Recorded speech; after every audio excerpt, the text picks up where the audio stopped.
बल्लेबाजी और गेंदबाजी दोनों में ही हमारी टीम फ्लॉप रही। ना तो बल्लेबाजी में कुछ खास प्रदर्शन किया, ना ही गेंदबाजी में कुछ खास प्रदर्शन किया। केवल 1-2 खिलाड़ी ने ही कुछ प्रदर्शन किया जिसकी बदौलत भारतीय टीम उस लेवल तक पहुँच पाई। 197 वहाँ पहुँचना था लेकिन 38 रन से हार गई। क्यों हार गई? चलिए बात करते हैं मैच के बारे में, क्या-क्या हुआ और कैसे हुआ। दोस्तों, बुधवार को मुंबई के वानखेड़े में इंग्लैंड और भारत का मैच हुआ। टी20 के 3 मैचों में से पहले मैच में 38 रन से करारी हार सामना करना पड़ गया भारतीय टीम को। बहुत शर्मनाक हार रही है क्योंकि 20 ओवर में 197 रन का लक्ष्य था जो भारतीय टीम को मिला था और जब भारतीय टीम खेलने उतरी तो केवल 159 रन बना पाई और 6 खिलाड़ी भी आउट हो गए और 20 ओवर भी समाप्त हो गए। अब बात करते हैं हुआ क्या आखिर? कैसे हुआ? दोस्तों, अगर इंग्लैंड की बात की जाए तो इंग्लैंड में नेट स्कीपर ब्रंट और डैनी वाट ने अर्धशतक लगा दिए। दोनों के बीच तीसरे विकेट की जो साझेदारी हुई वो बहुत जबरदस्त हुई और अगर बात की जाए तो इंडिया को शुरुआत में ही 2 विकेट मिल गए थे। पहले ही ओवर में 2 विकेट मिल गए थे। भारत ने टॉस जीता था और पहले बॉलिंग करने का फैसला किया और वो फैसला उनका ठीक भी साबित होता अगर जैसी शुरुआत उनको मिली थी, पहले ही ओवर में 2 विकेट मिले, यानी कि 2 विकेट कम हो गए। 8 खिलाड़ियों के साथ उनको मैच खेलना था क्योंकि पहले ही ओवर में 2 विकेट गए, इसका मतलब पकड़ भारत के हाथ में आ गई थी, लेकिन समझ नहीं आया। फिर भारतीय बॉलर्स को क्या हुआ कि वो कुछ कर ही नहीं पाई और तीसरे विकेट की रिकॉर्ड शतकीय साझेदारी हो गई। दोनों खिलाड़ी यानी कि नेट स्कीपर ब्रंट और डैनी वाट दोनों ने अपने-अपने अर्धशतक लगाए और बढ़िया साझेदारी की और अंतरराष्ट्रीय क्रिकेट मैच भारत 38 रन से हार गया। इंग्लैंड के 198 रन 197 उन्होंने बनाए थे। 197 उनके थे, हमको बनाना था 198 रन 20 ओवर में। भारतीय टीम की ओपनर बल्लेबाज शेफाली वर्मा ने अच्छा काम किया। शेफाली वर्मा एक इकलौती ऐसी बल्लेबाज थी जो अपना 50 पूरा कर पाई। उन्होंने 42 गेंदें फेस की और शेफाली वर्मा ने बनाए डाले 52 रन और काफ़ी समय तक वो कोशिश करती रहीं, पिच पे रुकी रहीं, लेकिन बाकी के खिलाड़ियों ने उनका साथ बिल्कुल भी नहीं दिया। भारतीय टीम शेफाली वर्मा के अर्धशतक के बावजूद 159 रन बना पाई। इससे ज़्यादा वो बना ही नहीं पाई। बनाने कितने थे? 198 रन। अब इंग्लैंड की ओर से बाएँ हाथ की जो स्पिनर हैं सोफी एलेक्स-ओटोन, उन्होंने 15 रन दिए और 3 विकेट चटका दिए। इंग्लैंड ने इससे पहले इसके बाद ब्रंट में 53 गेंदों में 77 रन, 13 चौके की मदद से और डैनी ने 47 गेंद में 75 रन बनाए, 8 चौके और 2 छक्के की मदद से। ये तीसरे विकेट के लिए इन दोनों ने मिलके 138 रन की साझेदारी की और इस साझेदारी की वजह से इंग्लैंड की टीम 197 रन बना पाई।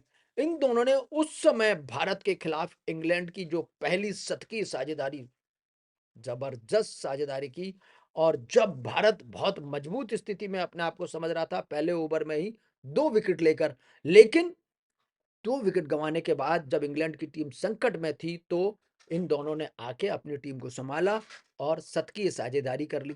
भारत के लिए जो रेणुका है, रेणुका की जो बॉलिंग है, वो बहुत ज़बरदस्त थी। रेणुका ने ही कमाल किया है, उसके अलावा कोई भी ज़्यादा खिलाड़ी काम कुछ कर नहीं पाए। भारत की ओर से रेणुका ने सबसे सफल गेंदबाजी की, 27 रन दिए और 3 विकेट लेने में वो सफल रहीं। पूजा वस्त्राकार पदार्पण कर रही थी, उनका डेब्यू था। श्रेयंका पाटिल, ये दोनों की दोनों काफ़ी महँगी साबित हुईं। पूजा वस्त्राकार भी और श्रेयंका दोनों की दोनों ने क्या करा साहब, 44 रन दे डाले। विकेट कुछ नहीं।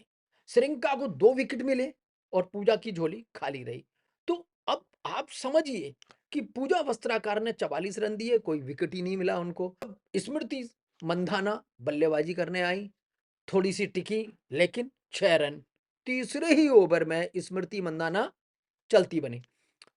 शेफाली ने 5वें ओवर में इसके बाद ब्रंट पर 3 चौके मार डाले। उनका साथ दिया कप्तान हरमनप्रीत कौर ने। उनके साथ मिलकर दोनों ने पावर प्ले में 53 रन तक अपने भारत के स्कोर को पहुंचा दिया। अब हरमनप्रीत ने 9वें ओवर में बाएं हाथ की ये जो तेज गेंदबाज है फ्रैंक या कैप, इनकी बॉल पर मारा एक जबरदस्त छक्का। उसके बाद मारे 2 चौके। सोफी एलेक्सेटोन ने हरमनप्रीत को बोल्ड कर दिया। हरमनप्रीत उनका साथ दे रही थी शेफाली वर्मा का। लेकिन किस्मत कह लीजिए या खेल खराब कह लीजिए, कुछ भी कह लीजिए, उस समय हरमनप्रीत को आउट कर दिया और शेफाली वर्मा के साथ जो उनकी जोड़ी बनी हुई थी, 41 रन के स्कोर पे आके साझेदारी खत्म हो गई। उन्होंने उनको आउट कर डाला। अब विकेट कीपर बल्लेबाज ऋचा घोष आ गईं और हरमनप्रीत अपने 26 रन बना के चलती बनी। शेफाली वर्मा अब क्रीज पे थी और ऋचा घोष उनका साथ देने के आई। अब उन्होंने लॉरेन वेल की बॉल पर बढ़िया सा एक चौका मार दिया और 13वें ओवर में टीम का स्कोर जैसे तैसे 100 रन के पार हो गया। शेफाली ने इसी ओवर में 1 रन के साथ 37 में अपना अर्धशतक पूरा किया। भारत को अंतिम 5 ओवर में जीत के लिए 74 रन की जरूरत थी, लेकिन शेफाली भी 17वें ओवर में सैफी की गेंद पे आउट हो गई। उन्होंने शॉट मारा और वो कैच हो गए। इससे भारत की जो रही सही कसर थी वो भी टूट गई। अब पहले हरमनप्रीत ने टॉस जीतकर गेंदबाजी करने का फैसला किया। बाद में ना तो आपने बैटिंग अच्छी की, ना ही आपने बॉलिंग अच्छी की। आखिरी ओवर में श्रीलंका के में जो है ताबड़तोड़ चौके छक्के लगे और श्रीलंका पाटिल के साथ-साथ उनका स्कोर हो गया 197 रन। अब 197 रन इंडिया को उन्होंने इंग्लैंड ने बनाए थे, इंडिया को बनाने थे 198 रन, लेकिन 198 तो छोड़िए, वो उसके आसपास पहुंचने के लिए भी बहुत कोशिश करनी पड़ी। भारतीय टीम जो है लड़खड़ाती रही, विकेट गिरते रहे और 159 रन पे ऑल आउट, वो 6 विकेट के नुकसान पर टीम इंडिया हार गई, क्योंकि 20 ओवर पूरे हो गए। तो दोस्तों कहने का मतलब ये है कि भारतीय महिला टीम और इंग्लैंड की महिला टीम का जो टी20 चल रहा है, 3 मैचों की सीरीज है। एक मैच हो चुका है जिसमें भारतीय टीम 38 रन से हार चुकी है। अब दूसरा रहेगा 9 दिसंबर को, यानी कि कल शनिवार को, तीसरा रहेगा 10 दिसंबर को रविवार को। तो देखना मत भूलिएगा, लाइव स्ट्रीमिंग आपकी चलेगी, लाइव स्क्रीनिंग आप देखिए नशा क्रिकेट का।